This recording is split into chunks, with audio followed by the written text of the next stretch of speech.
Envejecer con sentido. Sinopsis. No todos envejecemos igual, pero podemos aprender de experiencias compartidas y diferentes puntos de vista. Este contenido combina cuidadosamente el enfoque de una pensadora con el de un abogado economista para abrir un espacio de reflexión sobre una de las etapas vitales que merece mayor atención. Un contenido lleno de reflexiones agudas, interesantes y a menudo llenas de humor, que muestran que la discusión sobre cómo envejecer puede resultar valiosa y que este periodo de la vida puede enfocarse también con entusiasmo y amistad. Introducción. Este contenido tiene que ver con vivir a conciencia, y desde luego no con morir, ya sea en estado de gracia o de otro modo. La vejez es experimentar, adquirir sabiduría, amar y perder, y estar más cómodos en la propia piel, por mucho que se torne ajada. La vejez es muchas otras cosas. Para muchas personas tendrá que ver con los remordimientos, la preocupación, la acumulación de objetos y la necesidad. También puede tener que ver con el voluntariado, la comprensión, la guía, el redescubrimiento, el perdón y, cada vez con más frecuencia, el olvido. Para los económicamente afortunados, tiene que ver con la jubilación y el legado y, a cambio, con el ahorro y el gasto en los años anteriores. Muchas de estas tendencias también conciernen a personas que no se consideran mayores. Sin embargo, estos jóvenes amigos, parientes y compañeros a menudo consideran a sus mayores como receptáculos de sabiduría, así como consejeros andantes. Esta búsqueda del bien, o quizá incluso de la sabiduría, en las arrugas es al menos tan vieja como Cicerón, cuyo trabajo es tan relevante en nuestro mundo en cambio permanente como lo era hace 2000 años. Sí, a diferencia de otras especies, aprendemos, recordamos y comunicamos nuestros éxitos y errores, y así hemos ampliado las fronteras de la experiencia humana y mejorado la vida de generaciones sucesivas. Quizá también podamos esperar progresar en el ámbito personal. Hemos avanzado en agricultura, elaboración de manufacturas, aviación. No está tan claro que lo hayamos logrado en cooperación, educación de los hijos y elección de líderes políticos. Y tal vez esto se explica porque los problemas relativos a estos ámbitos constituyen objetivos en movimiento que no pueden conquistarse con el tiempo y a través del aumento del progreso científico. La vejez se sitúa entre los desafíos científicos e interpersonales. En promedio vivimos más tiempo mejor que nuestros predecesores. Tenemos más opciones, y este contenido se ocupa de esas opciones. Si aceptamos que la vejez es una época de la vida, de ahí se deriva que es una realidad que todos tenemos en común. Cada cual envejece a su manera, pero podemos aprender de la experiencia ajena. Cuando la gente envejece, sus intereses, comportamientos y preferencias pueden variar, a veces de una forma que confirma la experiencia compartida. Al envejecer, ¿somos más o menos competitivos? ¿Espirituales? ¿Frugales? ¿Dependientes? ¿Envidiosos? ¿Tolerantes? ¿Generosos? Tal vez necesitemos amigos que nos ayuden a reconocer esos cambios y a pensar en su atractivo. Cuando un individuo aislado observa y contempla, es difícil discernir si uno se ha vuelto más ensimismado, más tolerante a las críticas, si siente más miedo a los demás, o es más inoportuno a la hora de pedir cosas a la familia. Por lo tanto, el autoconocimiento puede exigir una buena dosis de amistad y de conversación, y en este contenido esperamos dar ejemplo en este sentido. Ofrecemos diferentes perspectivas de temas relacionados con la vejez, con el objetivo de continuar la conversación entre nosotros y con nuestros lectores. Algunos de nuestros capítulos han sido concebidos para contribuir a que las familias mantengan conversaciones significativas sobre cuestiones que tendrían que abordar antes de que intervenga la muerte o la invalidez. Alentamos a la reflexión y comunicación de temas a menudo considerados íntimos o incómodos. Poca gente habla con extraños de los problemas que afrontan al legar la herencia a sus hijos, especialmente si las circunstancias económicas de estos hijos son desiguales, si han sido problemáticos o pertenecen a familias fracturadas. De modo similar, pocos abordan seriamente cuestiones filosóficas, como la naturaleza del anhelo de una influencia perpetua. Por último, la mayoría de las personas son muy conscientes de los cambios físicos que se producen al envejecer, y sin embargo se sienten incómodos al hablar de sus cuerpos. Esto quizá tenga algo que ver con la naturaleza del amor reavivado y las nuevas relaciones en parejas maduras. Abordaremos estas cuestiones en los capítulos correspondientes. Uno de los dos lo hará como filósofo y el otro como abogado y economista inclinado a pensar en términos de incentivos, pero compartimos la convicción de que la perspectiva académica sobre estos temas no deja de brindar sus frutos. Otros temas son fáciles de abordar, y en estos casos procuramos ofrecer una perspectiva amplia, filosófica y política. Hablamos del habitual problema de pretender controlar las cosas que escapan por completo a nuestro control, como las otras personas. Concebimos la vejez como una época de la vida, como la infancia, la juventud y la mediana edad. Tiene sus propios misterios, y estos exigen reflexión.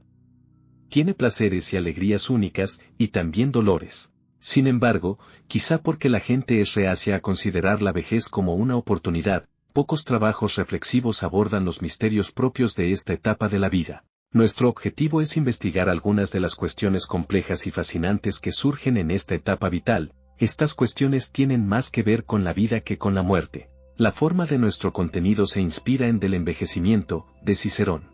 Escrito en el 45 a.C., la obra se presenta como una conversación con Ático, el mejor amigo de Cicerón, a quien dirige miles de cartas que han llegado a nuestros días. Los dos pasaban de los 60, y Cicerón, al dedicar la obra a Ático en un prefacio, dice que aunque aún no son viejos, los romanos eran muy robustos, deberían pensar en lo que la vida les reserva. La obra se propone como una distracción, dice Cicerón, porque ambos están ocupados por la política y los asuntos familiares. Cicerón inventa un pequeño diálogo en el que un hombre muy anciano, Catón, de 83 años en la época del diálogo, saludable, activo, aún un líder político, célebre anfitrión y amigo, y un apasionado granjero, conversa con dos hombres de 30 años que le piden información sobre esa etapa de la vida.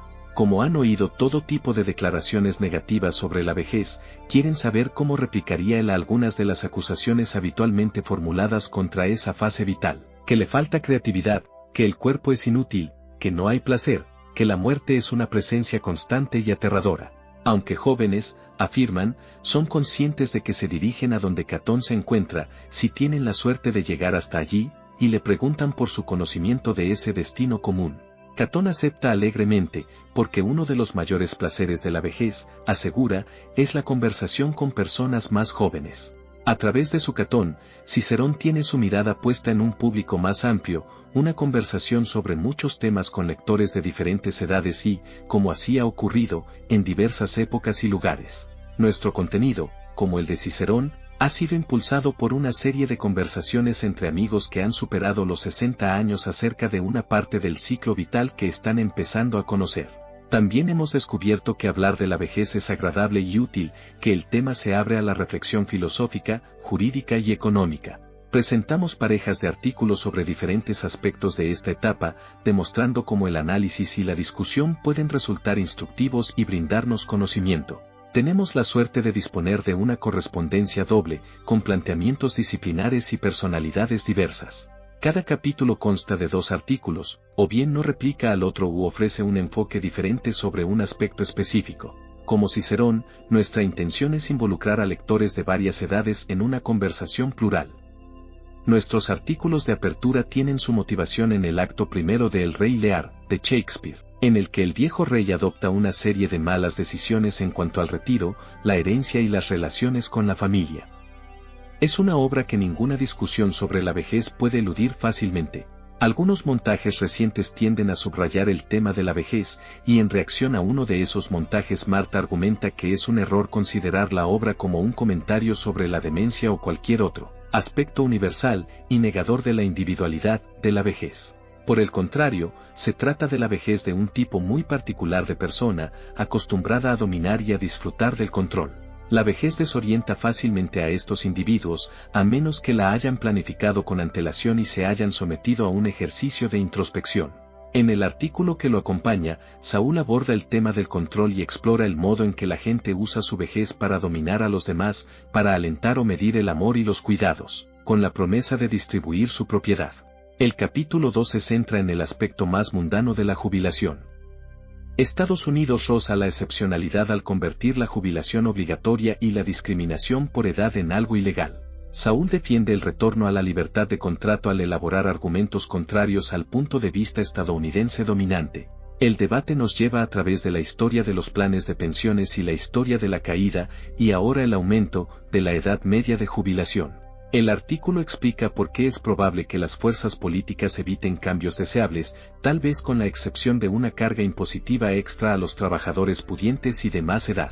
Marta tiene grandes dudas al respecto. Ella defiende que el sistema actual ofrece una mayor dignidad a las personas mayores. También logra que tanto los más jóvenes como los mayores esperen una mayor productividad y compromiso de la gente a medida que envejecen. Y estos hábitos y expectativas tienen un efecto positivo en el bienestar mental de los ancianos y en las relaciones intergeneracionales. Hemos dicho que nuestro modelo literario es Cicerón, y en el capítulo 3 volvemos a sus dos ensayos, del envejecimiento y de la amistad. A Marta le parecen perspicaces en el tratamiento de ambas cuestiones, así como en su intersección, pero descubre una hondura mayor en las cartas que Cicerón intercambia con su mejor amigo, Ático, porque contienen la textura diaria de una amistad verdadera. Como respuesta, Saúl se centra en la importancia que Cicerón atribuye a la amistad como impulso que contribuye a mejorar la vida a diferentes edades, y ofrece su propia evaluación de algunas de las difíciles preguntas que se plantean. ¿Cuándo un amigo debería hacer algo éticamente dudoso o personalmente arriesgado en nombre de la amistad? ¿Y cuándo alguien debe decirle a un amigo que ha llegado la hora de retirarse de la vida profesional activa? El cuerpo que envejece es estigmatizado, y es frecuente que las propias personas de más edad se avergüencen de él. Una vez, observa Marta en el capítulo 4, la generación del baby boom se alzó valientemente contra el asco y la vergüenza hacia el cuerpo. El manual clásico Nuestros cuerpos, nuestras vidas * urgió a las mujeres a no esconderse de sus cuerpos, sino a conocerlos sin avergonzarse e incluso, tal vez, amarlos. ¿A dónde ha ido a parar ese audaz desafío a las convenciones? ¿Y no tiene sentido perseguir el mismo proyecto radical contra la vergüenza una vez más, en un contexto diferente? Saúl está de acuerdo, por una vez, y sugiere que las arrugas y la calvicie pueden incluso resultar glamurosas. Explora la cirugía estética, la popularidad de diversos procedimientos antienvejecimiento y la probabilidad de que la tasa de intervenciones quirúrgicas dependa de las comunidades en las que vivimos mientras envejecemos. La vejez es, de forma natural, una etapa retrospectiva, una época en la que examinamos y reevaluamos la vida pasada para nuestros propios propósitos y porque los más jóvenes creen que tenemos alguna sabiduría que ofrecer. A veces, esta mirada al pasado trae consigo remordimientos. En el capítulo 5, Marta aborda el tema de las emociones ancladas en el pasado y la relación entre el remordimiento y sus parientes, el dolor y la ira. En general, estas emociones parecen fútiles, ya que no podemos cambiar el pasado. Ella se inspira en Largo viaje hacia la noche, de Eugene O'Neill, y El empleo del tiempo, de Michelle Batter, para subrayar el peligro de permitir que el pasado determine nuestras vidas. Y sin embargo, un planteamiento presentista de la vida, lleno de fervor hedonista y sin introspección, tampoco parece muy atractivo.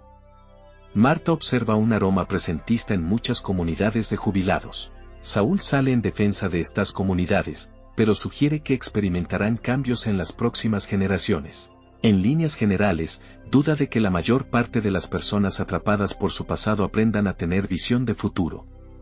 ¿Y qué pasa con el amor entre las personas mayores? Hay quien cree, especialmente entre los jóvenes, que la vejez es una etapa en la que la gente no se enamora, pero es evidente que se equivocan. Marta aborda esta cuestión en el capítulo 6, empezando con la ópera de Strauss, The Rosenkavalier, El Caballero de la Rosa, y a continuación centrándose en Shakespeare, cuyo Romeo y Julieta y Antonio y Cleopatra ofrecen un revelador contraste entre el amor joven y viejo. En la ópera, una mujer madura y solitaria encuentra el placer sexual con un joven de 17 años.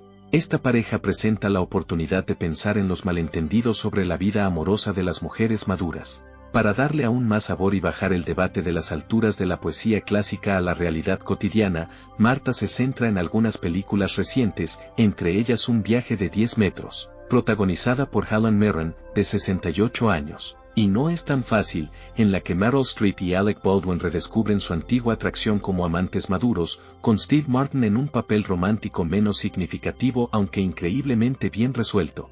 Saúl prosigue la conversación con un análisis más extenso de las relaciones en las que se da una diferencia de edad significativa.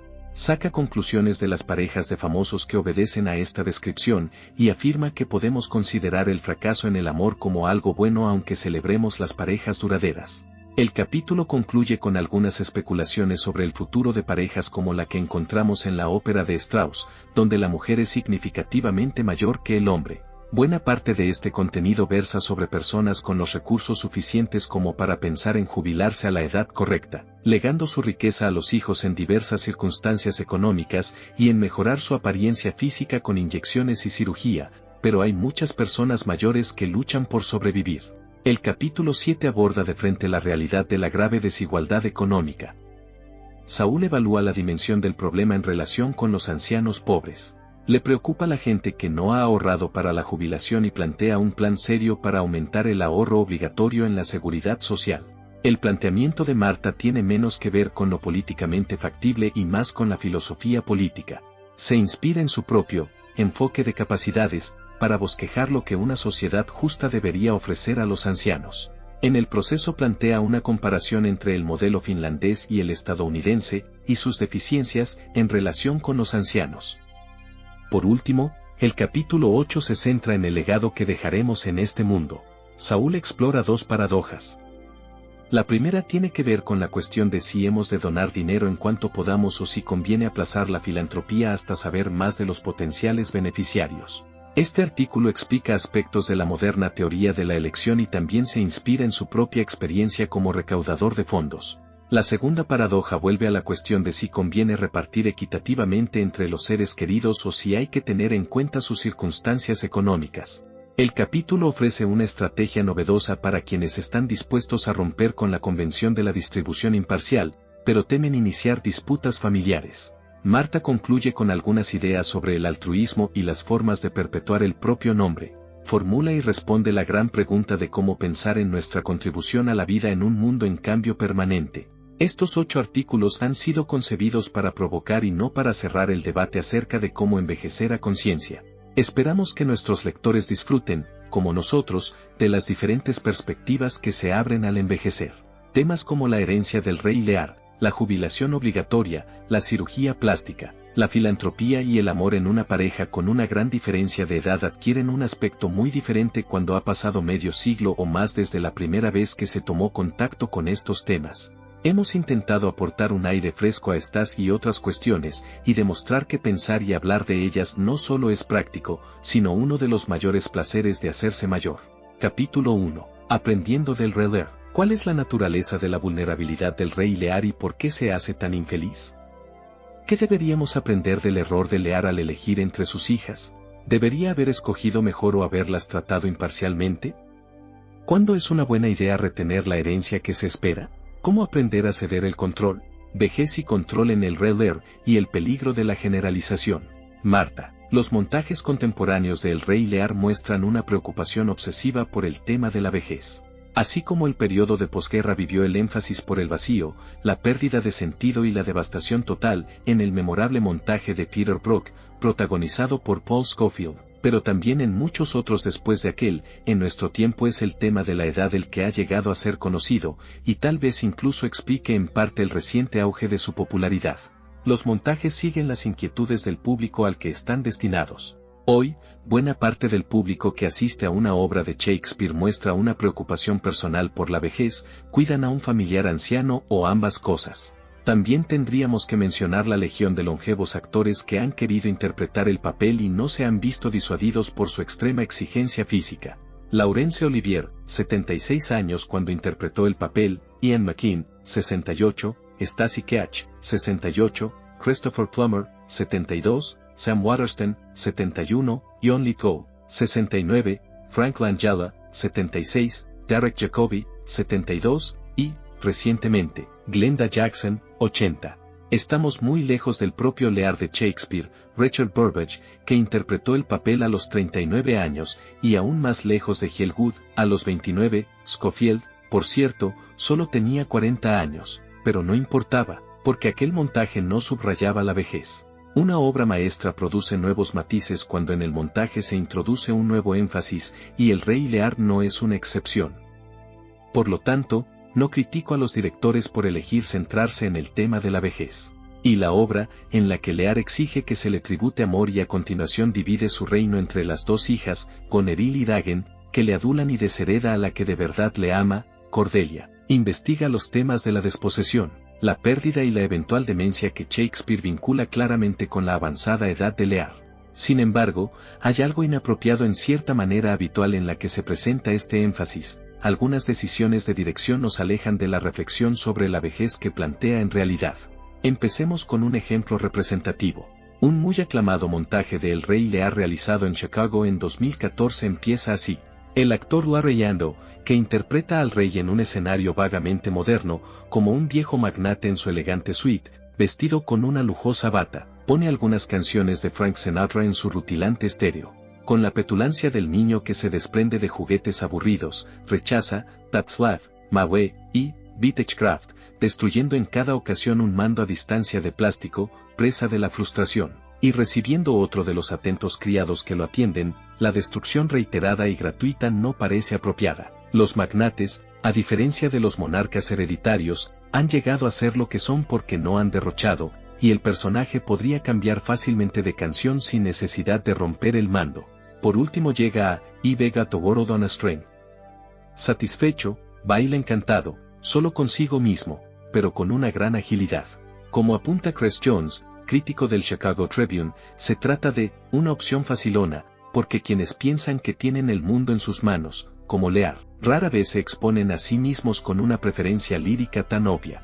Sin embargo, Lear está feliz, y al margen de cierta ansiedad maníaca en su conducta, no muestra señales de vejez.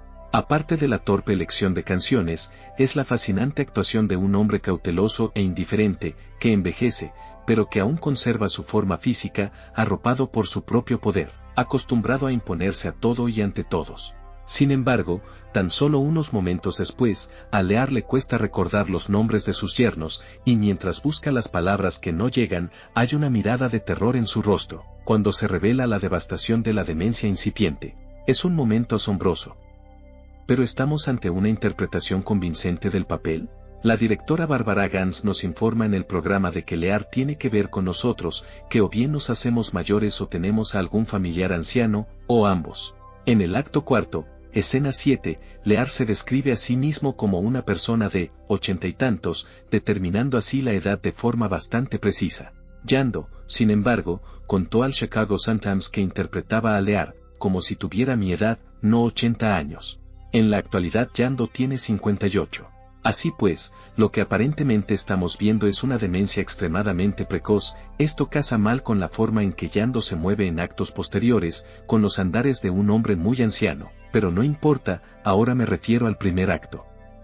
Por lo tanto, ¿es plausible o revelador que el rey Lear haya sido escenificado para poner de relieve la demencia precoz?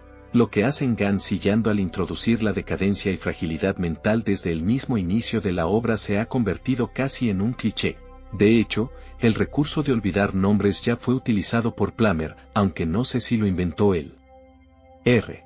Foakes, responsable de la edición de Arden, cree que la decadencia del anciano, introducida en el inicio mismo de la obra, es una marca distintiva de los montajes de los 90. Lear aparece representado como un anciano ciudadano progresivamente patético y atrapado en un entorno violento y hostil. La popularidad del tema de la vejez, tan subrayada, llevó a un excedente de montajes de la obra, ya que al público, más bien narcisista, le gusta centrarse en su propio futuro, cercano o remoto. En un artículo elocuente, el crítico de Los Angeles Times Charles McNulty cuestiona la pertinencia de esta tendencia, que atribuye al envejecimiento de la generación del baby boom. Declara que quizá ha llegado el momento de suspender las representaciones de la obra. ¿Qué hay de malo entonces con la laguna en la memoria de Yando? Un problema obvio es que no está recogida en el texto. Lear muestra desequilibrio mental al salir al páramo, e incluso entonces se trata de cierto tipo de locura, que sin duda no se ajusta al conocido cliché del Alzheimer, dada su elocuencia verbal y su conocimiento de la naturaleza de los seres humanos y su mundo. En verdad, una crítica más pertinente a Gans, pues evidentemente los directores pueden y deben introducir elementos no directamente del texto si iluminan la obra, nos dirá que meter a Lear en el saco del Alzheimer desde el principio dificulta relacionar al Lear del inicio con el Lear, trastornado pero profundamente lúcido, que emerge más tarde. Una de las razones por las que la forma en que Yando interpreta estas últimas escenas ha impresionado menos a crítica y público que su trabajo en la apertura. En el primer acto, y mi análisis en este artículo se limita a Goneril y Dagen, dos de los testigos menos fiables. se refieren a la vejez de Lear de una forma que en modo alguno sugiere una demencia similar al Alzheimer. La primera dice, ya ves que veleidosa es la vejez, pero alude al hecho de haber desheredado, caprichosamente, a Cordelia, algo difícilmente atribuible a la demencia, independientemente de lo que pensemos. La segunda replica, es lo malo de la edad, aunque la verdad es que nunca supo dominarse, vinculando inmediatamente la referencia a la edad con la alusión a un problema antiguo, con lo que toca, como veremos, el fondo de la cuestión. Ni siquiera ellas sugieren que padece demencia o debilidad mental, a lo sumo inconstancia emocional, y eso, insinúan, probablemente tiene su origen en su carácter. Para descubrir por qué estamos en la pista correcta basta con examinar las relaciones humanas que Lear ha mantenido hasta ahora, tal como las revela el primer acto. Con sus hijas, incluida Cordelia, a la que parece favorecer, se muestra formal, frío, dominante, manipulador. Exige parlamentos formales que den testimonio de la subordinación. Lo que en modo alguno desea es un afecto recíproco. En cuanto a la amistad, no hay nada que se le parezca. No tiene esposa, ni recuerda a la que en algún momento tuvo. Con Kent, antes y después de su caída, Lear es el gobernante autoritario, determinado a castigar la desobediencia, aunque, más tarde, dispuesto a aceptar a un subordinado leal. Su única relación de reciprocidad y amistad potencial es con el bufón, que, a diferencia de la mayoría de los bufones de la corte en la vida real, no se preocupa mucho por el poder real, y la maduración de esa relación. A medida que avanza la obra, modula o incluso contribuye al surgimiento de Lear como ser humano. Vejez, control y autoconocimiento. El principal problema de un Lear enfermo de Alzheimer en el acto primero, escena 1, es que esta actuación nos impide comprender uno de los temas más poderosos de la obra, el efecto de la impotencia repentina en una persona completamente atrapada en su propio poder e invulnerabilidad ilusoria. ¿Por qué Reagan tiene razón? Lear no se ha conocido a sí mismo y no ha disfrutado de una comprensión básica de su propia humanidad. Ha creído que, en tanto rey, es una especie de Dios, capaz de controlarlo todo y a todos. Por lo tanto, sencillamente no está preparado para la vejez, que implica la pérdida del control y la necesidad de cuidados. Para progresar en este mundo es malo creerse un rey, y si lo eres, probablemente apenas llegarás a conocerte a ti mismo, lo que implica que no comprenderás que eres un ser humano dependiente y vulnerable. Janet Adelman, tan penetrante como siempre, afirma que lo que horroriza a Lear cuando de pronto reconoce que sus hijas tienen poder sobre él, es admitir no solo su aterradora dependencia de fuerzas femeninas externas, sino también una feminidad igualmente aterradora en su interior.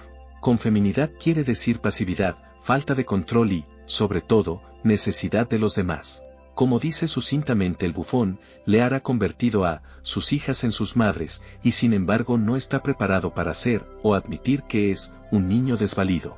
Es muy fácil convertir el Alzheimer en el problema. Es una fuerza que golpea desde el exterior de la personalidad. Podría sucederle a cualquiera, y le sucede a todo el mundo de una forma similar. No tiene nada que ver con la forma en que has vivido tu vida, y eclipsa tu identidad con rapidez.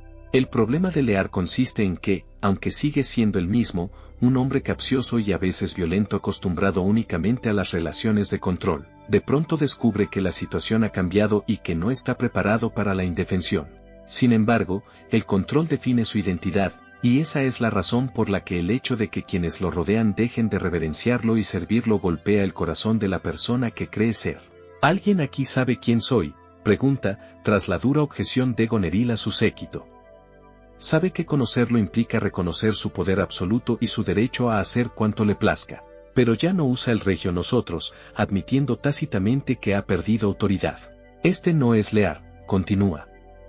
¿Hay alguien que pueda decirme quién soy? En las líneas intermedias dice de sí mismo, le flaquea el entendimiento, o el juicio se le ha embotado. Pero los comentaristas tienden a interpretar estas líneas como un intento por reafirmar ante sí mismo que esta conducta desobediente e irrespetuosa debe de ser un sueño. ¿Cómo? ¿Despierto? No. Muy pronto, sin embargo, descubrirá que la desatención y la falta de respeto no son un sueño, sino la realidad. Ninguno de nosotros está realmente preparado para la impotencia, y la impotencia nos alcanza a todos de varias formas a medida que envejecemos. Quizá los menos afligidos sean quienes padecen Alzheimer, ya que pronto dejan de advertir aquello que les falta. Sin embargo, para quienes definen su identidad en relación con el control sobre los demás, la impotencia se presenta como una sacudida más devastadora. Ya no puedes ser la esencia de lo que eras, y tienes que inventarte otra identidad, otra forma de seguir adelante. La soberbia secuencia de apertura de Yando muestra a un hombre que podría haber interpretado su drama de una forma sutil y reveladora, mostrando una pérdida de poder que podría traducirse en una nueva búsqueda del yo.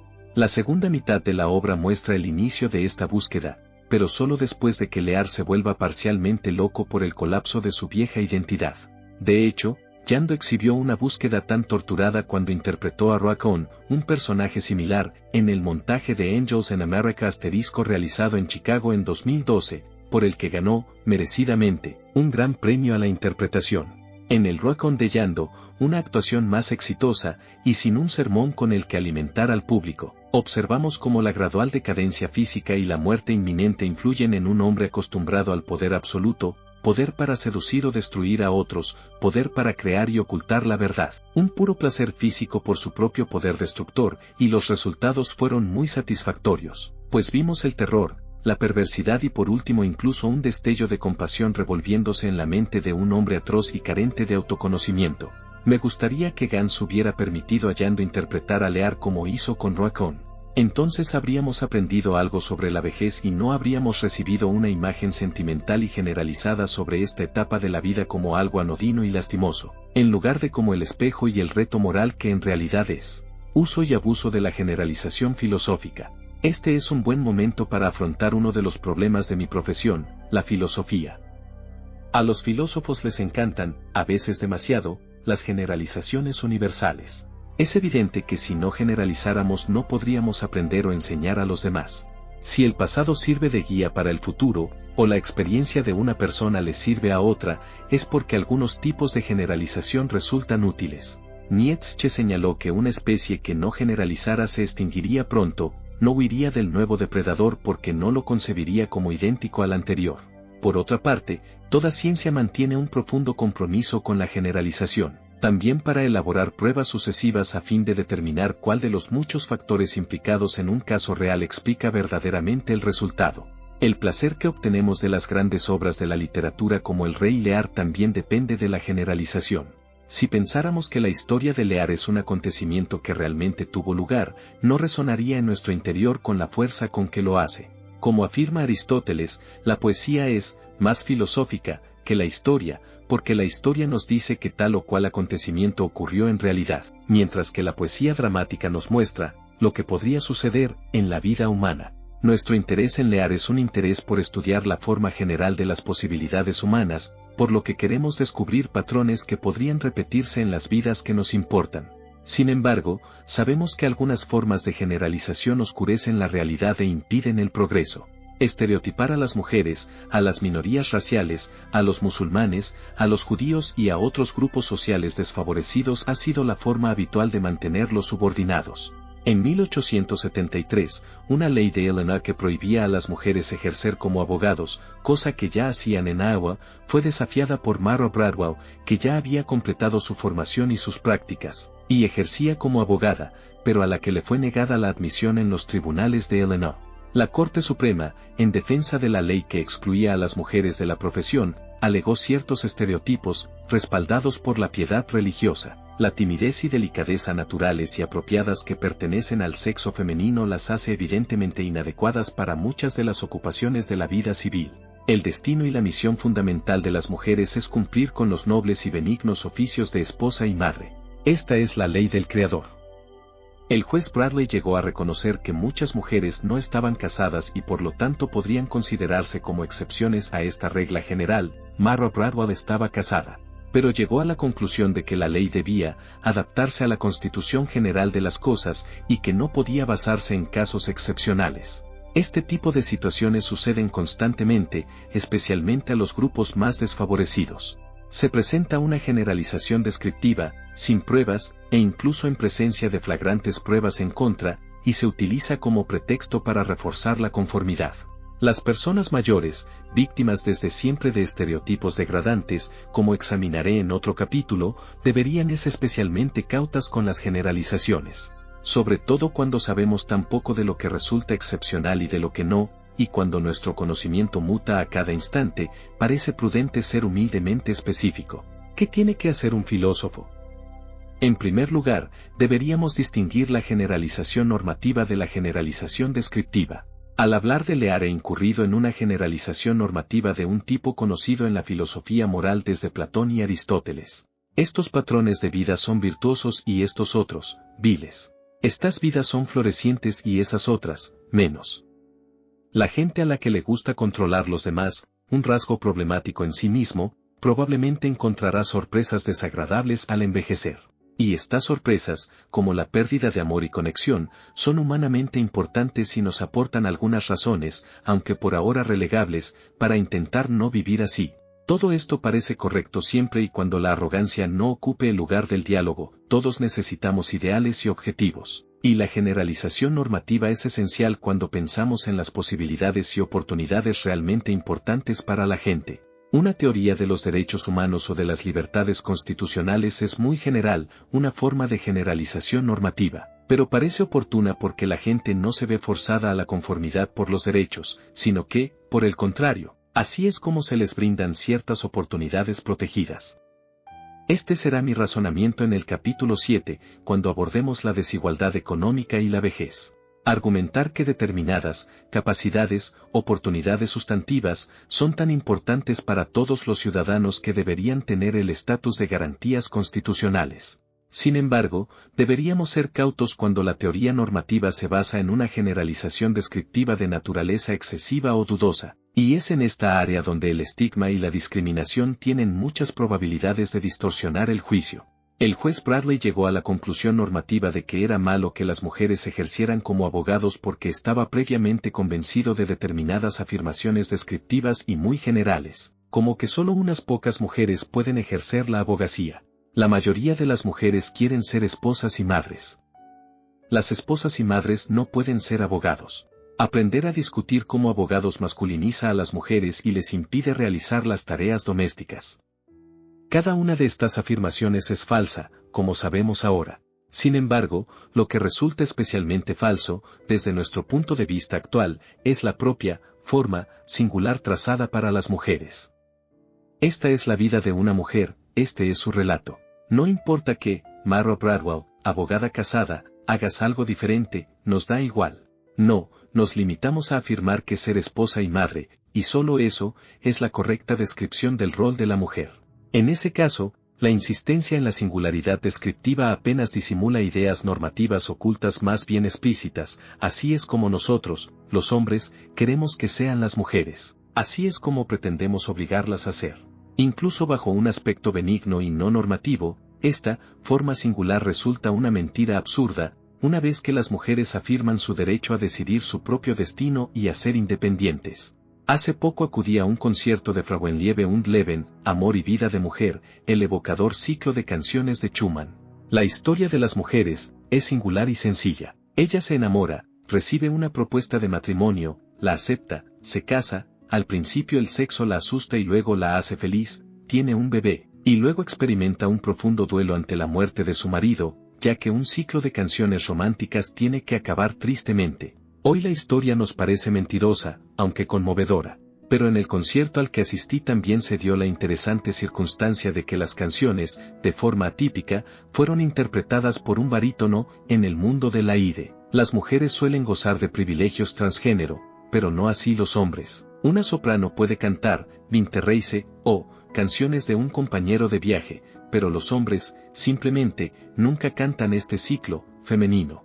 Y además, este cantante masculino, sin hacer apenas una pausa, enlazó con la narrativa canónica masculina, interpretando Dichterliebe, Amor de Poeta, de Schumann. Como en ningún otro ciclo romántico de canciones, la historia masculina también es singular y simple, aunque diferente a la femenina. Él se enamora, conquista su amor, pero los padres de ella se oponen porque es pobre, la desposan con un hombre rico, y ella acepta su decisión, él se marcha, errante, y por último muere.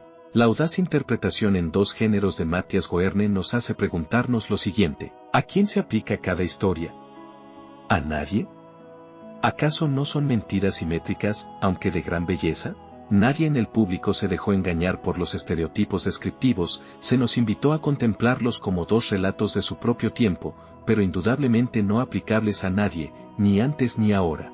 Incluso Schumann tuvo una vida feliz, hasta que murió prematuramente debido a las complicaciones de un trastorno bipolar no tratado. Su amada esposa Clara fue una de las pianistas y compositoras más dotadas de la historia, y una mujer de negocios competente, que aportaba el sustento económico principal de la familia y gestionaba hábilmente sus propias giras de conciertos. El ciclo de canciones de mujeres solo acierta en que ella le sobrevivió 40 años. El problema de las historias sobre la vejez, hasta ahora, es que son demasiado escasas para mostrarnos la variedad propia de esta etapa de la vida, y por lo tanto demasiado pocas para hacernos sospechar de las verdades parciales. La idea que Aristóteles tenía de la tragedia no era que una sola tragedia mostraría todas las posibilidades humanas. ¿Cómo sería posible? Por el contrario, cada tragedia nos revela algunas posibilidades humanas, por lo que su frecuentación, como en el caso de los griegos, que veían muchas al año, ampliar nuestra comprensión de la humanidad y nos permitirá descubrir la variedad de interacciones posibles entre las tipologías de la personalidad y las circunstancias. Necesitamos buscar más historias sobre la vejez para aumentar nuestra comprensión. No obstante, la mayoría lo hacemos al acercarnos a las obras literarias. El Rey Lear tienta a la gente a la generalización absurda porque se trata de Shakespeare y hay relativamente pocas grandes obras literarias sobre la vejez. Sin embargo, cuando alguien como yo dice, un momento, Lear no es el hombre típico, así como Cleopatra no es la mujer típica, los lectores tienden a asentir, recordando que en la mayoría de los casos reconocemos gran variedad en las tipologías de personajes literarios, mujeres, hombres, adolescentes, reyes, etc. Por ejemplo, reconocemos fácilmente un hecho central en las obras de Shakespeare, un hecho que conoce cualquier ciudadano de una monarquía hereditaria, que los reyes experimentan y ejercen la realeza de forma muy diferente, con enormes consecuencias para millones de súbditos. Al acercarnos a las obras de la filosofía nos enfrentamos a un problema mucho más difícil. El problema consiste en que los filósofos no son artistas creativos que escriben una historia detrás de otra. Tampoco son historiadores que recorren los variados acontecimientos que realmente sucedieron. Generalizan de la cabeza a los pies. No nos sorprende que Cicerón solo escribiera un libro titulado Del envejecimiento, o que Simone de Beauvoir escribiera otro, aunque mucho más extenso. Ciertamente, los filósofos vuelven sobre los mismos temas, pero no suelen escribir un texto tras otro con el único objetivo de mostrar la variedad humana en un marco determinado. Esta singularidad en la exposición puede ser una virtud que clasifica, pero también puede constituir un peligro. La vejez es, obviamente, un tema en el que la generalización está plagada de peligros. En primer lugar, y en un grado considerablemente mayor que en el caso de la infancia o la adolescencia, hay muchas historias vitales diferentes. Algunas personas gozan de buena salud pasados los 90, otros se topan con enfermedades graves o fatales mucho antes. Algunos jamás padecen demencia a pesar de superar los 100 años. Otros la experimentan antes de cumplir 60. También hay muchos tipos diferentes de demencia. Hay quien puede realizar tareas intelectuales, pero es incapaz de encontrar el camino para ir de un lugar a otro. Para otros, la decadencia cognitiva es más global. Además, hay muchas diferencias de carácter, como demuestra el caso de Lear. Y, como veremos, las circunstancias económicas y sociales, pobreza u opulencia, jubilación forzosa o trabajo ininterrumpido, tienen un enorme impacto en la salud, las emociones y la productividad general. En este libro tanto Saúl como yo intentamos presentar todos estos diversos caminos a nuestros lectores, ya que tanto los individuos como las sociedades tienen que tomar decisiones a medida que la población envejece. En segundo lugar, y como diremos a menudo, la vejez está sometida a un estigma social generalizado y virtualmente universal. El relato social vinculado a la vejez está lastrado de estereotipos, la mayoría de los cuales denigran a las personas mayores atribuyéndoles fealdad, incompetencia e inutilidad. Estos estereotipos se apoderan de los propios ancianos, distorsionando su autopercepción y autoevaluación. Pensemos en Murray Bradwell. En su época, la mayoría de la población, incluyendo a gran parte de las mujeres, creía que éstas podían ser abogados, y desde luego no las mujeres casadas. En la actualidad, virtualmente, todas las mujeres blancas y asiáticas de clase media piensan que las mujeres, incluyendo a las casadas, pueden ser abogadas y trabajan duro y tienen una inclinación académica. Y virtualmente todos los bufetes y facultades de derecho están de acuerdo. En la medida en que las mujeres latinas y afroamericanas no comparten esta autopercepción, la diferencia es atribuible a falsos estereotipos raciales, que están desapareciendo gradualmente en la comunidad contratante y más lentamente en la mentalidad de las potenciales aspirantes. Si las sociedades modernas apenas han empezado a reevaluar su visión de la vejez, ¿cómo podría estar libre cualquier generalización de la influencia de los estereotipos? Por último, uno de los estereotipos más nefastos sobre las personas mayores es el que asegura que carecen de iniciativa, que son meras víctimas del destino. Evidentemente, el destino está presente de algún modo, y no solemos saber cuándo o dónde se manifestará. Pero también hay mucho espacio para la elección activa, como la historia de Lear, con sus malas decisiones y sus peores consecuencias, nos recuerda. Despojar a los ancianos de la iniciativa y la capacidad de elección en nuestra forma de describirlos equivale a deshumanizarlos, convertirlos en objetos de una forma especialmente insultante. ¿Cómo podría un libro sobre la vejez afrontar el problema de la absurda generalización descriptiva sino mediante la creación de una caleidoscópica multiplicidad de obras? Una forma consistiría en utilizar la literatura y la historia, y los datos empíricos, cuando estén disponibles, para ofrecer una amplia gama de ejemplos que podrían estudiarse entonces a partir de sus coincidencias. Otra forma sería escribir en forma de diálogo, para que las conclusiones se atribuyan a un carácter o caracteres específicos y no necesariamente al autor.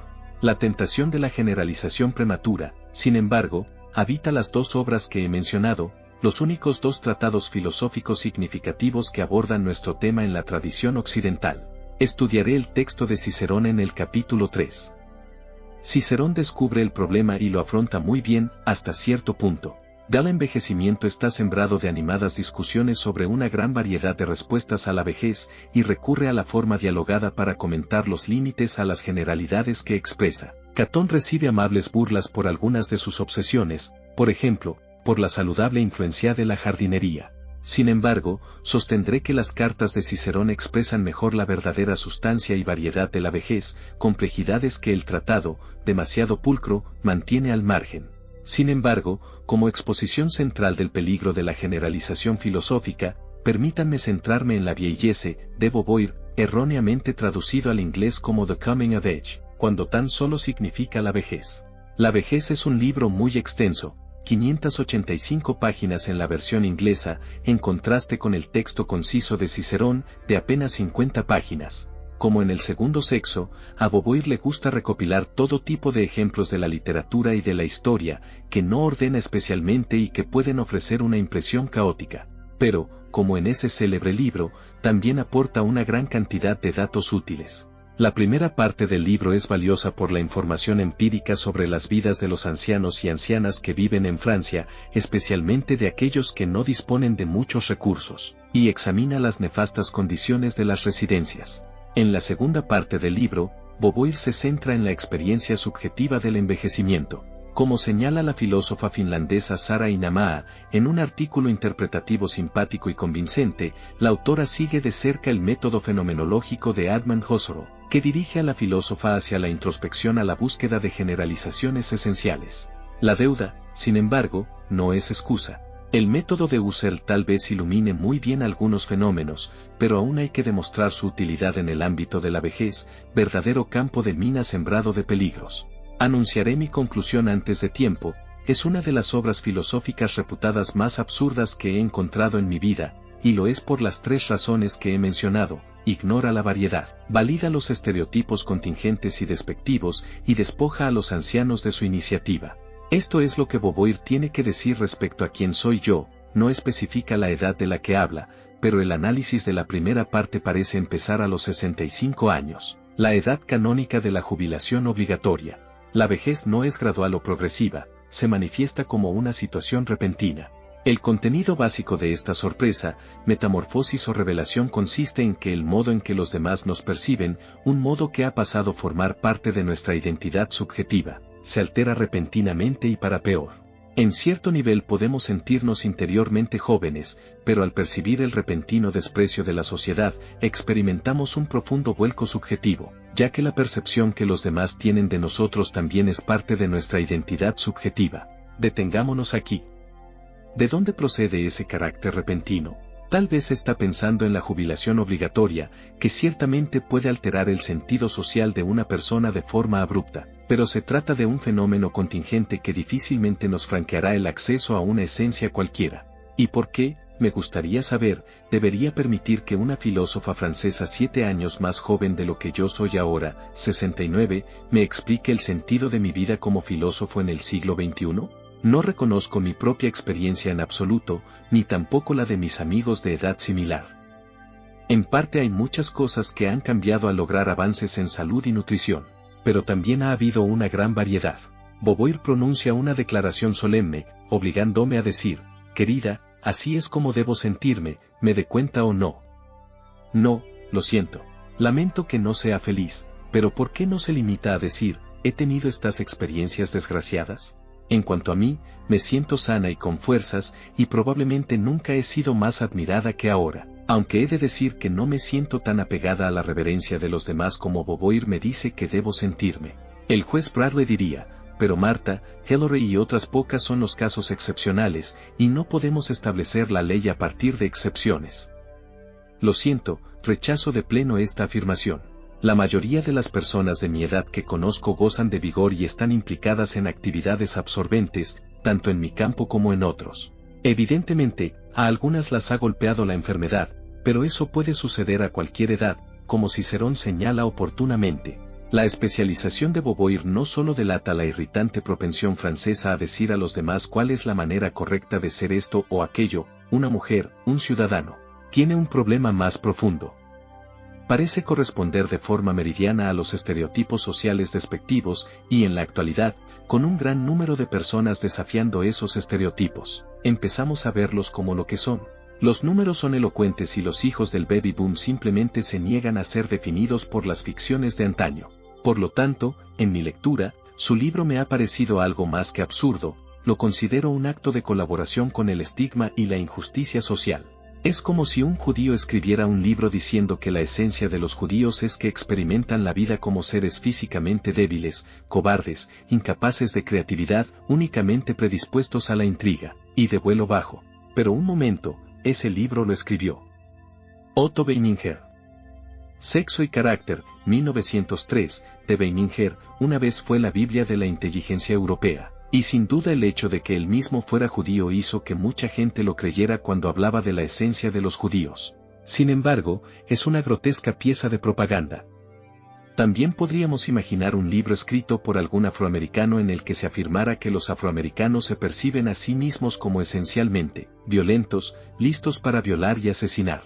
Espera un segundo. Ese libro también ha sido al menos parcialmente escrito, en la sección de la autobiografía del juez Clarence Thomas, en la que admite la identificación con el héroe violento Viger Thomas, de Richard Wright. En otras palabras, no deberíamos creer en las generalizaciones solo porque su autor sea miembro del grupo estigmatizado. Estas descripciones pueden estar viciadas por preferencias adaptativas o el odio a sí mismo. El tercer y mayor problema de las afirmaciones esencialistas de Beauvoir es su lúgubre fatalismo, que no concede a la persona mayor iniciativa de ningún tipo. La edad llega como una metamorfosis. Sencillamente, ocurre. Catón, el interlocutor de Cicerón, es mucho más perspicaz, entiende que en cierta medida definimos nuestro destino a través de nuestra disciplina, nuestro régimen de ejercicio, nuestra dieta, nuestras lecturas, nuestra conversación y nuestra amistad. Incluso el cuerpo envejecido no es una realidad predestinada, es un conjunto de posibilidades que podemos actualizar en muchos sentidos.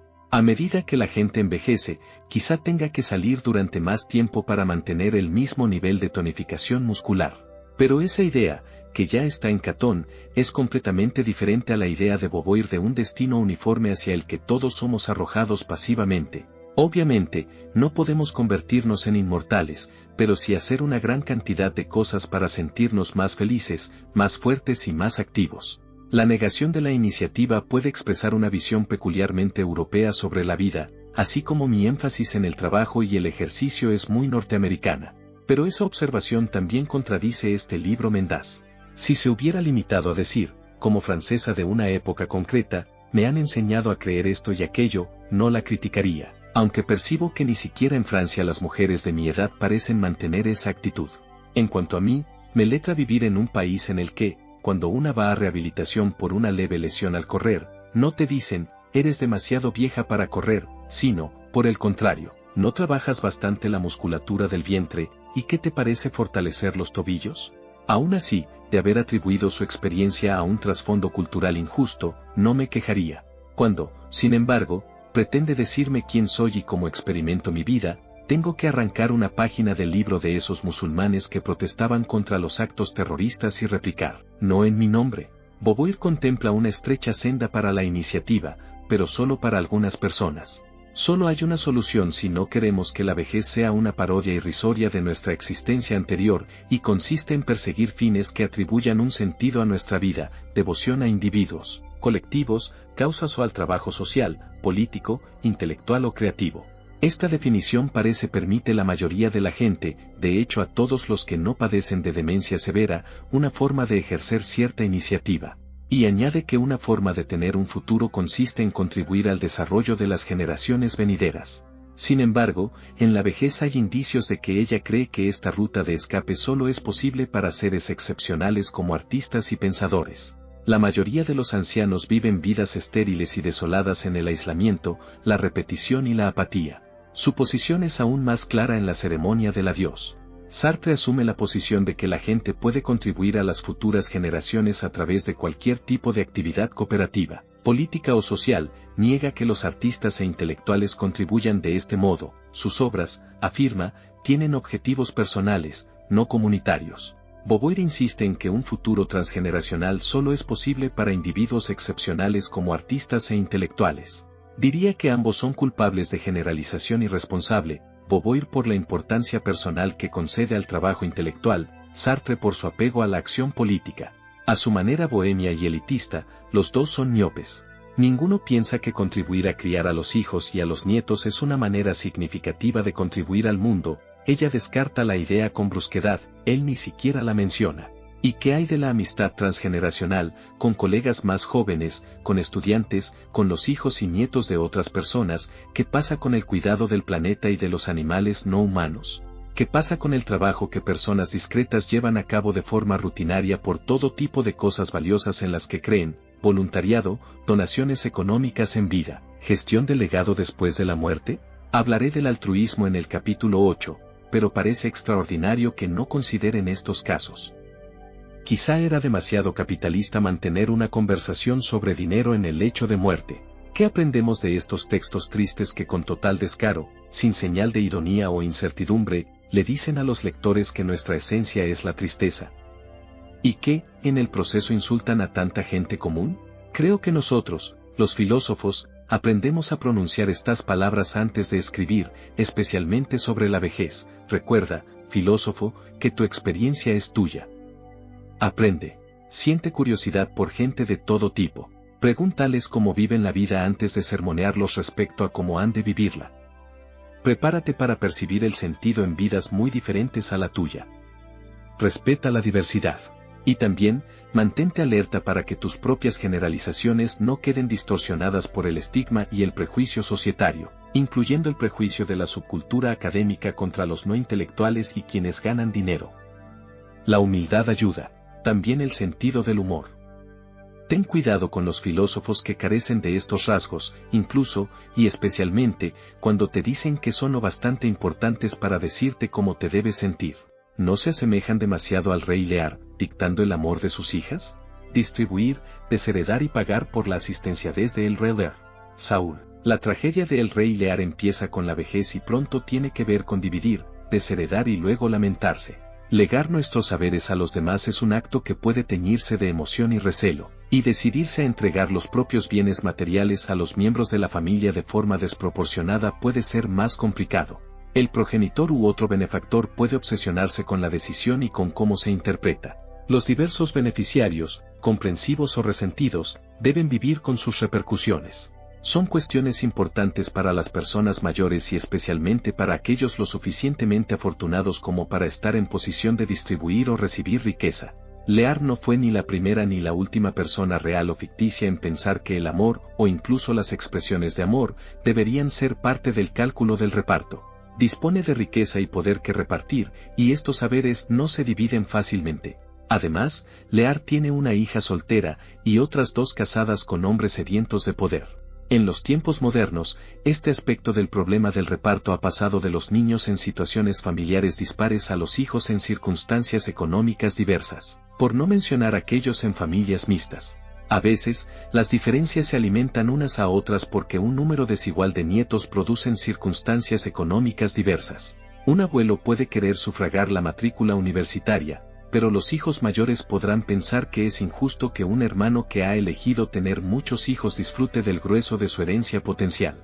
Otros pueden sentir resentimiento ante la disipación de la riqueza en favor de nietos adoptivos incluidos en legados y transferencias. Otro tanto puede decirse de la elección de carreras universitarias y de las decisiones sobre la propiedad y las oportunidades de empleo en un negocio familiar, cuando las circunstancias económicas se remontan a las decisiones y no a la casualidad. Es habitual que se produzcan grandes fricciones, como cuando Lear y su familia entran en conflicto después de que el rey haga depender las circunstancias económicas de sus hijas de su respuesta al desafío de expresarle su amor.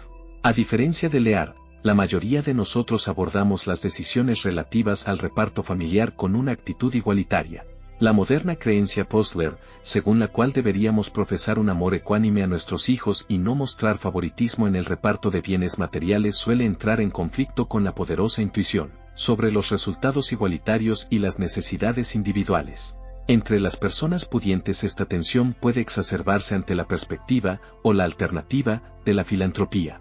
Podríamos pensar en nuestra responsabilidad hacia causas ajenas a la familia como en algo comparable a las obligaciones de Lear con sus compatriotas. Lear puede ser criticado por no considerar el bienestar de sus súbditos. Al menos superficialmente, no le importa cuál de sus hijas gobernará mejor o en qué sentido una división de un tipo u otro fomentará la prosperidad o la estabilidad política. La mayoría podemos hacerlo mejor. Shakespeare se centra en la vanidad de Lear y en su incapacidad para comprenderse a sí mismo, los afectos familiares y su propio futuro retirado. Son aspectos importantes que hemos de considerar, pero no son los únicos. La planificación del patrimonio es un asunto importante en un libro sobre la vejez y también en un ensayo sobre el rey Lear, pero este no es el lugar donde empezar.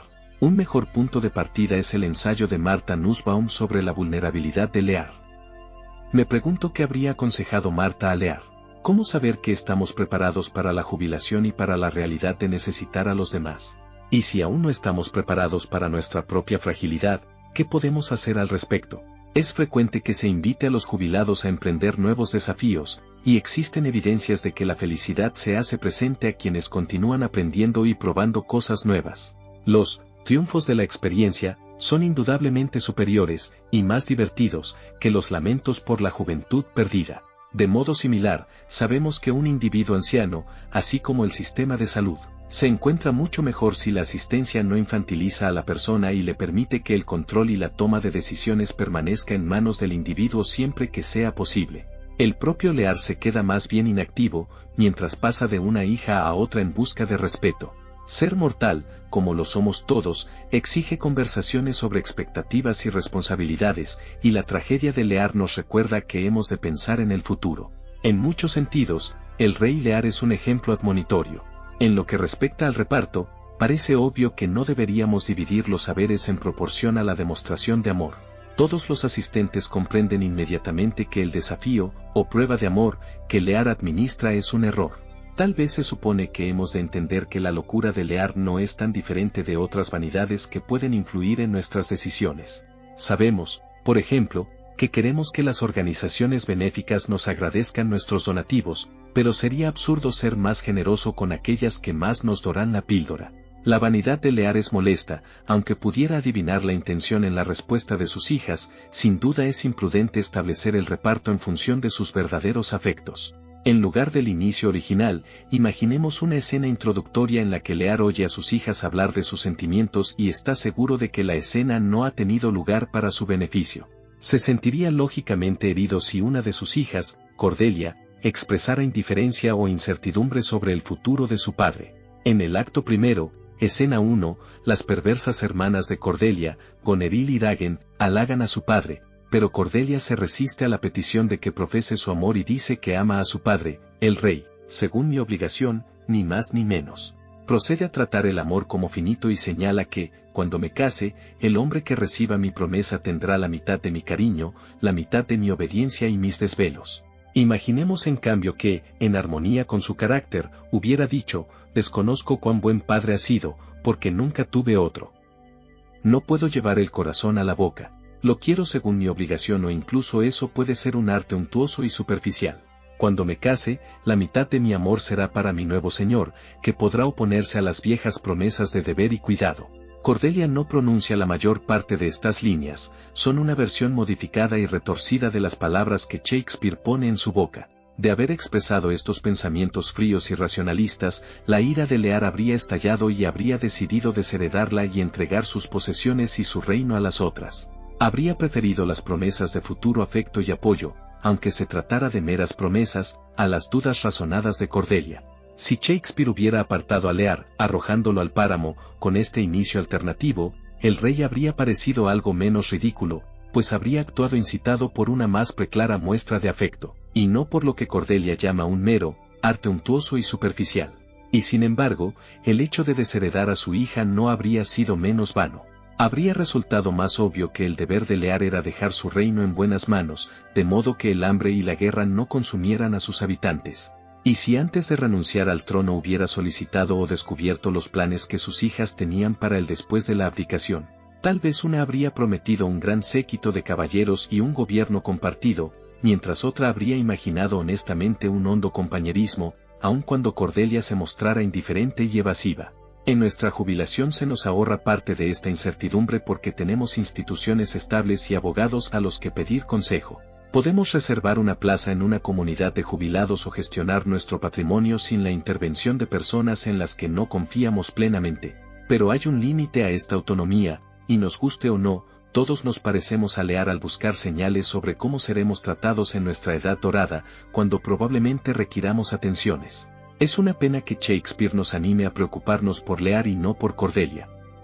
Ella es honesta y en el acto cuarto incluso vuelve para cuidar a su padre. Es demasiado tarde, ella sufre y es asesinada.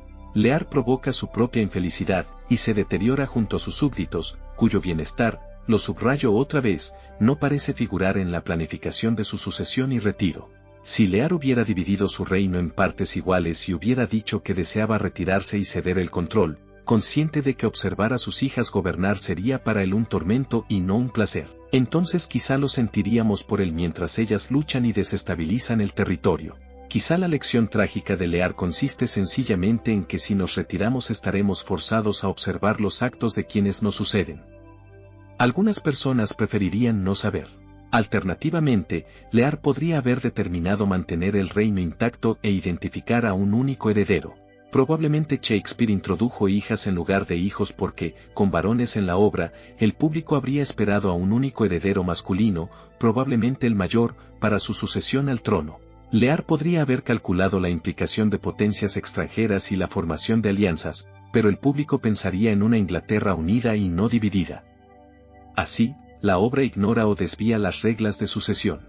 En la época de Shakespeare es probable que el público considerara la sucesión monárquica como un cuento de hadas o una realidad completamente alejada de su vida cotidiana, pero un lector moderno puede pensar que la decisión de Lear es algo que todos debemos afrontar, aunque no tengamos que legar un reino. La ley de la herencia gobernó las reglas de la sucesión al trono durante cierto tiempo, pero el lector moderno espera que el reino se mantenga íntegro. A pesar de que la mayoría de nosotros no pensamos en transmitir nuestro patrimonio, intacto, a un solo heredero, resulta misterioso por qué Lear se apresura a dividir su reino cuando Cordelia, su clara favorita, aún no se ha desposado.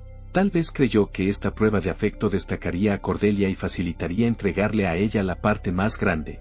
Al lector moderno la escena le parecería provocadora si una de las hijas amara más a Lear y otra fuera idónea para gobernar, pero la ceguera del rey transforma la historia en una advertencia sobre la vulnerabilidad de los ancianos y no en un manual de ética y estrategia de la herencia. Hay razones para mantener intactos tanto los reinos como los negocios familiares, pero la historia está llena de ejemplos de conductas perversas e incluso homicidas a la sombra de los planes para traspasar el patrimonio, independientemente del plan de sucesión. La primogenitura ha provocado asesinatos, y el público familiarizado con la historia y la literatura británica tiende a pensar que esta condición coloca una diana en la espalda del primogénito, o del siguiente heredero.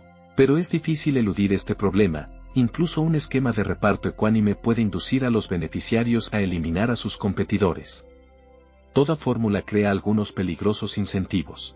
En algunos sistemas, el trono se transmite con un factor discrecional. El soberano ha de elegir entre sus hijos, o se confía a un grupo de ancianos de alto rango la elección del próximo gobernante. La sospecha de juego sucio podría reducir las opciones de ser elegido, por lo que quizá estos sistemas emergen porque reducen la tasa de asesinatos. Por otro lado, la competencia constante entre herederos potenciales podría no ser buena y provocar que los eventuales perdedores del proceso abandonaran su formación. El rey Lear nos enseña que el peligro de la mala conducta no concluye cuando el gobernante planea su sucesión. Tanto si se divide en partes como si no, un reino o un negocio podría ser el campo de batalla para posteriores escaramuzas entre los herederos. Y si se divide, cada plan tiene sus peligros. El 3 es un número peligroso. Como muchos niños saben, 2 pueden unirse contra un tercero, y, por diversas razones, el 3 es un número inestable. Pero dividir un país o un negocio en 2 también puede generar conflicto e inestabilidad. La vanidad de Lear tuvo un alto precio, pero podría haber sido igual de malo legar el reino íntegro a quien mejor lo halagara o dividirlo en 3 partes, en proporción al amor demostrado. El problema de Lear empezó mucho antes de su herencia. Sus 2 hijas mayores no tienen remedio, y tal vez Lear sufre porque no las crió y educó a conciencia. Opcionalmente, el problema podría ser más antiguo que Lear. Sus antepasados necesitaban un patrón que sus sucesores no pudieran romper. Algunas sociedades elaboran grandes expectativas respecto a la sucesión democrática, o un patrón hereditario u otro, dificultando así que un aspirante frustrado o malavenido pueda causar un grave daño. Si nobles y profanos esperaban una sucesión pacífica con un heredero identificable, es improbable que la inestabilidad siguiera a la marcha de Lear. La estabilidad puede seguir muchos planes de sucesión, pero es notable que parezca requerir un plan o una tradición que mantenga intacto el reino. Dividir el reino para ofrecer a cada descendiente del soberano una porción equivalente no es una estrategia sostenible. Un interesante indicador de la modernidad y del crecimiento de la clase mercantil es la separación de las convenciones de la herencia practicadas por la población y las que se aplican a la sede del poder. Puedo legar mi propiedad a mis hijos dividiéndola a partes iguales y ellos podrán hacer lo mismo algún día. A largo plazo esto puede revelarse como una práctica estable. No ocurre así con la mayoría de los monarcas, ni podría aplicarse a una persona con recursos hasta aproximadamente el siglo XVII.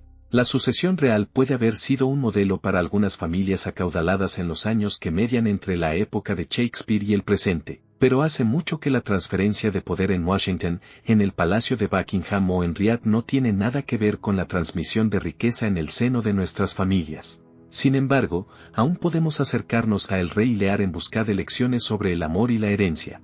Si Lear hubiera esperado traspasar el trono a Cordelia, entonces, después de que ella le enfureciera, se habría visto obligado a elegir entre las otras 2 hermanas a partir de su idoneidad para gobernar o, más egoístamente, a partir de la credibilidad de su compromiso a la hora de cuidarlo. Una interpretación halagüeña para Lear indica que deseaba retirarse y abdicar mientras aún gozara de buena salud mental, pero que se lo impidió el estatus de soltera de Cordelia. Otra versión señala que Lear estaba diseñando un acuerdo entre poderes soberanos que incluía a sus hijas y a sus presentes y futuros esposos. No sabemos si Cordelia habría resultado aceptable como gobernante, y es plausible que el público imaginara que era necesaria una pareja formidable para gobernar y rechazar a las ambiciosas hermanas y a sus maridos. Separemos ahora la inclinación de Lear a repartir en proporción al amor de su estrategia de basarse en expresiones de amor. Esto último revela su vanidad y equivale a un trágico traspiés. Pero si imaginamos a Lear como un hombre práctico y no vanidoso, descubriremos que el rey afronta una decisión no muy diferente a la de muchos ciudadanos vivos y con recursos en nuestra propia época. No tenemos reinos que legar, pero muchos de nosotros comprendemos que en la medida en que transmitimos cierta riqueza, existe la oportunidad, o el peligro, de controlar a quienes probablemente no sobrevivirán. Lear, como la mayoría de nosotros, valora la gratitud. Hay una versión simple y egocéntrica de esta preferencia, pero también otra menos egoísta e igualmente comprensible. Pocos somos los que queremos otorgar regalos importantes a receptores que no los apreciarán, manipuladores o incapaces de reconocer que su buena fortuna ha exigido cierto sacrificio. La inclinación es similar a la creencia del empleador según la cual el aspirante a un empleo que da las gracias después de una entrevista probablemente será mejor empleado que otro que no las dé y que concibe la entrevista como un mero intercambio de información, y probablemente beneficiará tanto al empleador como a sí mismo. De un modo semejante, un benefactor puede favorecer a receptores agradecidos, no por vanidad sino porque la gratitud se asocia al buen carácter. Un benefactor también puede querer ser recordado después de su muerte, y ese deseo también es susceptible de fomentar el bien social. Quizá no sea del todo racional o filosóficamente compatible con la idea de la muerte como punto final, pero muchos seres humanos albergan un deseo de ser recordados que se refuerza con la cercanía de la muerte. Los recaudadores de fondos profesionales saben que muchas personas acaudaladas quieren vincular su nombre a edificios u otros proyectos duraderos. A menudo, un donante se siente satisfecho si su nombre se asocia a una determinada realidad por un periodo de unos 50 años, tiempo suficiente para que los hijos y nietos del donante tengan la ocasión de recordar a su antepasado. La mayor parte de la gente no intenta imaginar cómo será ser recordado por sus tataranietos o por ciudadanos que no han llegado a conocer. El impulso humano tal vez tiene menos que ver con la inmortalidad y la supervivencia evolutiva que con ser recordado o influir en personas conocidas que resulta fácil imaginar. En otras palabras, la vanidad aparente o la vulnerabilidad mortal que se observan pueden entenderse como estrategias para inspirar a otros a obrar buenas acciones. Hay más que decir respecto al deseo de ser recordado y la inclinación a influir en el futuro, pero postergo estos asuntos, así como la convención de tratar a los niños de forma ecuánime, hasta el capítulo 8, donde se exploran los argumentos filosóficos y los incentivos. Por ahora, basta con señalar que la gratitud de los beneficiarios puede desempeñar un papel sustancial en las decisiones de reparto de los benefactores. La gratitud puede ser un indiciador de la fiabilidad de la persona, como he observado en el caso de un empleador al que le gusta oír cómo los aspirantes a un empleo dan las gracias, pero puede haber otras explicaciones que definan la preferencia del empleador. Tal vez las personas que expresan agradecimiento han sido bien educadas y también sienten propensión a ser meticulosas, a evitar enfrentamientos innecesarios y a la estabilidad. La preferencia por la gratitud puede asociarse a la búsqueda de fiabilidad. Lear tiene que renunciar al control, pero también quiere cierto respeto y atención. Espera conservar un séquito de caballeros, e indudablemente quiere un techo sobre su cabeza y una cocina para alimentarlo a él y a su entorno. En los días anteriores a las comunidades de jubilados, donde no existía la jubilación individual, ¿cómo espera conseguirlo? Algunos padres tal vez piensen que si sus hijos les profesan un afecto eterno y realizan promesas públicas, estarán seguros en sus años ancianos y vulnerables. Incluso aunque un hijo esté dispuesto a echarse atrás, o a subestimar el sacrificio requerido, la promesa se mantendrá debido a la presión familiar y de la comunidad. Otros potenciales cuidadores, y beneficiarios, podrían jurar por lo más sagrado o intentar que la promesa parezca digna de confianza a fin de conquistar el favor o la riqueza de una persona anciana, o simplemente para apaciguar cualquier temor. Es interesante que ninguna de las hijas de Lear invoque lo sobrenatural como medio para reforzar el valor de su declaración de afecto. Pagando cierto precio, un padre puede redactar un fideicomiso o cualquier otro documento que recompense al hijo que cuida del progenitor anciano. Seguiré describiéndolo como una cuestión de padre e hijo, pero resulta evidente que la ansiedad es aún mayor si la persona de edad avanzada no tiene descendencia, o ésta no está en condiciones de brindar los cuidados necesarios. En estas situaciones, las ofertas y promesas explícitas pueden ser aún más importantes, porque será menos obvio que remoto familiar deberá proporcionar esos cuidados, y será menos probable que nadie se avergüence si el anciano se siente frágil, solo o abandonado. Sin embargo, contratar a un familiar como cuidador puede resultar más difícil que despiadado.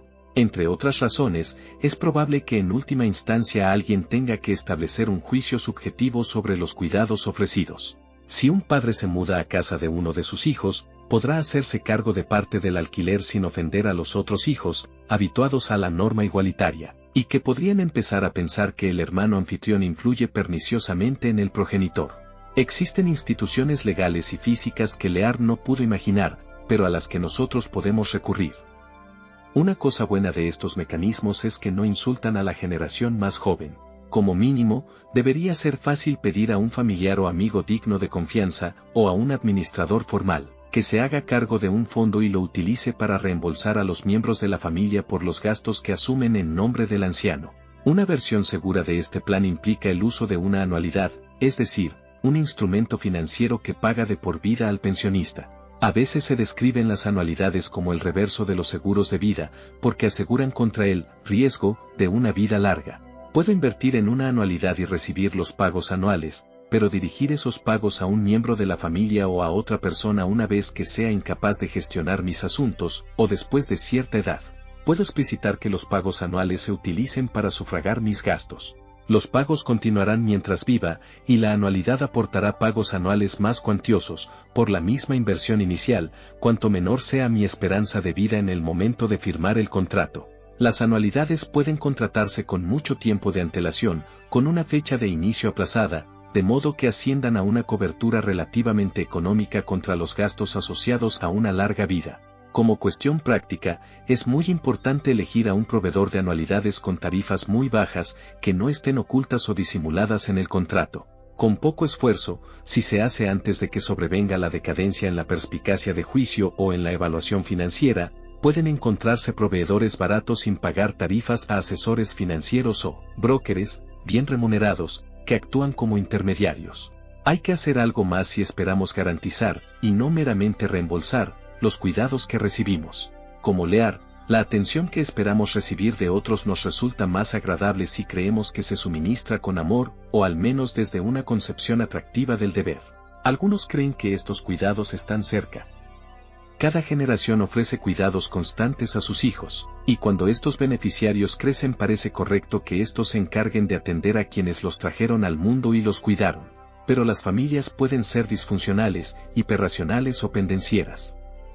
Los niños pueden olvidar su propia crianza, a veces con la ayuda de un cónyuge que no se siente aceptado por su familia política.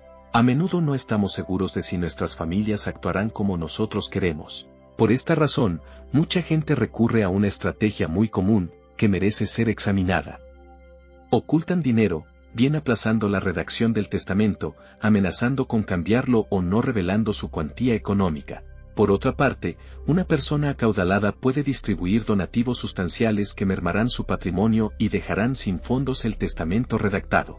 Deliberadamente o no, la gente oculta repartos de dinero para motivar conductas sobre las que no pueden o no quieren influir de forma directa. A cambio, los beneficiarios potenciales atienden a individuos ricos y en mi experiencia a veces lo hacen hasta el punto de consentir a estos potenciales benefactores a medida que envejecen. Me gustaría poder decir que esta convención de decisiones de reparto aplazadas es atractiva o eficiente. Si hace que los hijos sean buenos con sus padres, me parece bien, pero ¿qué hay de malo en la idea de que los hijos estén motivados por una combinación de afecto, gratitud e interés? Con todo, hay muchos problemas. Primero, la avanzada edad de los padres, o de cualquier otro benefactor, supone un innecesario estrés o escepticismo. Ambos están ocupados cuestionando las intenciones del otro en lugar de ser ellos mismos. Cada visita y gesto de atención quedan lastrados por el pensamiento de que el dinero, y no el amor, es lo que está en juego. La complacencia y la paranoia pueden ser extrañamente simbióticas. Existe el constante deseo que el afecto venza al deber, pero el que retiene el dinero también debería preguntarse si la estrategia del reparto aplazado funciona bien. Toda persona escéptica o introvertida que haya sido jefe conoce la sensación. Los empleados tienen buenas razones para hacer la pelota, sus buenos deseos, sus observaciones amistosas, son menos valiosas que las que llegan de otros ámbitos. El anciano con recursos se coloca en una situación similar al recompensar la buena conducta. Algunas personas prefieren el conocimiento al confort, pero otras preferirían no saber. Quizá Lear se sentiría mucho mejor descubriendo cómo lo trataban sus hijas una vez que no tuviera nada material que ofrecerles. La mayoría de nosotros no queremos conocimiento a ese precio. Otro problema de las decisiones de reparto aplazado para asegurar los cuidados es que resulta difícil compensar el afecto con cierta fiabilidad. Es probable que los benefactores sobreestimen, o solo recuerden, la bondad y los desaires recientes, con lo que las transferencias no equivalen a un sistema de pago preciso del cuidado y del afecto. Si reviso mi plan de reparto todos los años hasta mi muerte, es probable que en la revisión final las experiencias recientes adquieran un peso enorme. Un pequeño desaire recibido en el último año de vida podría inducirme a desfavorecer a un cuidador atento, o simplemente a un hijo razonable e independiente, durante muchos años. El peligro se exacerba por la probable decadencia de mi capacidad para identificar las señales y coordinar los recuerdos a corto y largo plazo, como venía haciendo durante toda la vida. Al envejecer es probable que perdamos nuestra habilidad para controlar esas complejas emociones y reacciones. A su vez, aquellos a quienes pretendemos motivar pueden cansarse o perder la fe en el sistema de recompensas.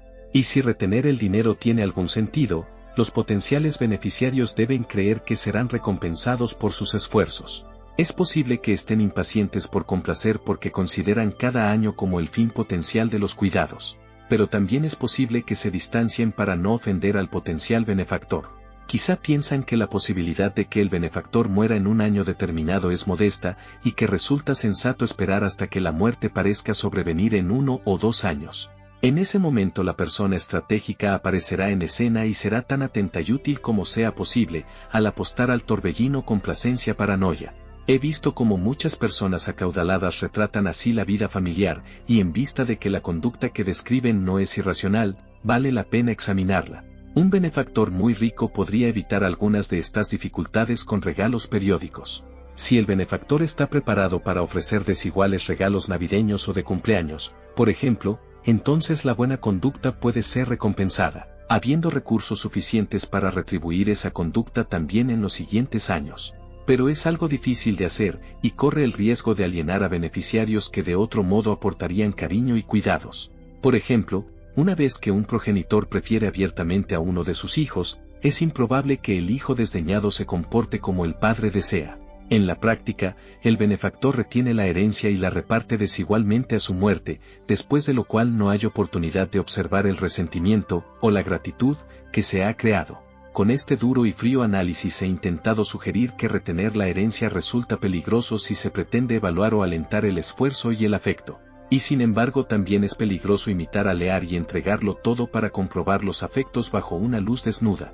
Por mi parte, planeo disponer de recursos para sufragar mis propias necesidades. Si necesito cuidados, espero poder pagar a quien me asista.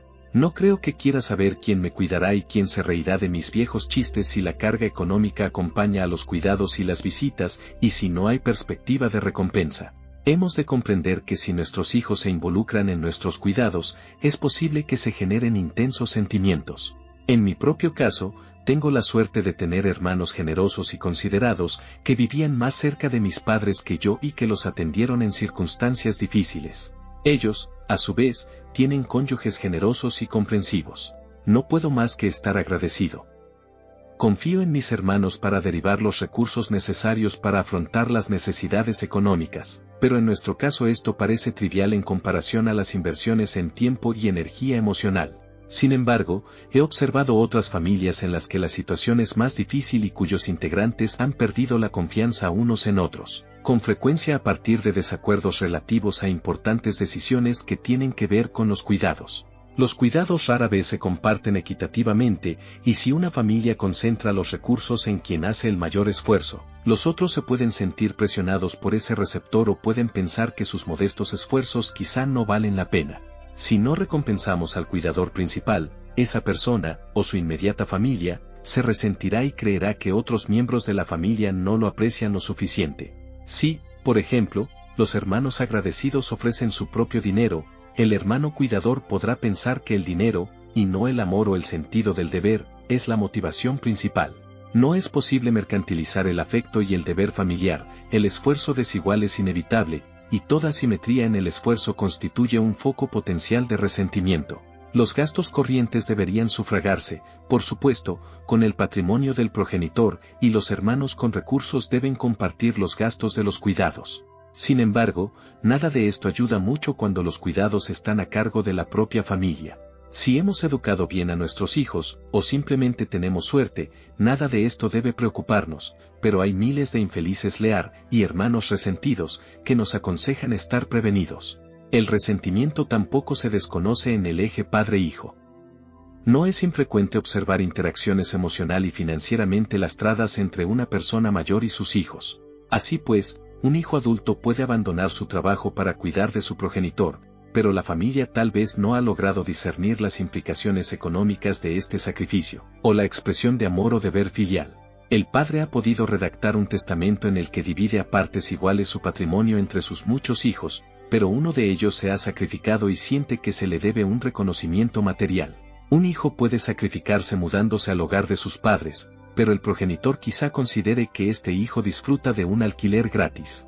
Yo me esforzaré por compensar a mis cuidadores por sus sacrificios económicos y tal vez implicaré a otros miembros de la familia en la toma de decisiones. Prefiero que ninguno de mis hijos, o mi familia política, dejen su trabajo para atenderme, y creo haber transmitido esa idea a mi descendencia.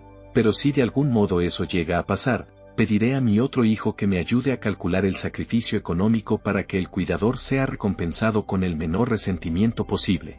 Schiller se equivocó al no pensar en sus compatriotas, nosotros actuamos igual si no pensamos en decisiones filantrópicas en la planificación de nuestros últimos años. La persona media acaudalada y racional morirá con un patrimonio porque desconoce la fecha de su propia muerte. No puedo entregar todo mi dinero a una buena causa, después de decidir cuánto dejar a mis hijos, porque no sé qué cantidad necesitaré para mí mismo. Ya hemos visto que es imprudente desprenderse de todo y luego contar con que nuestros beneficiarios cuidarán de nosotros. Esto es especialmente cierto si se tienen muchos hijos. Con un único hijo fiable, confiaría en que él asumiera el control de todos mis recursos y me cuidara en la vejez. También hemos visto que podemos invertir en una anualidad para garantizarnos unos ingresos anuales de por vida. Debo añadir que es fácil que una pareja contrate una anualidad que se desembolsa hasta la muerte del segundo miembro de esta.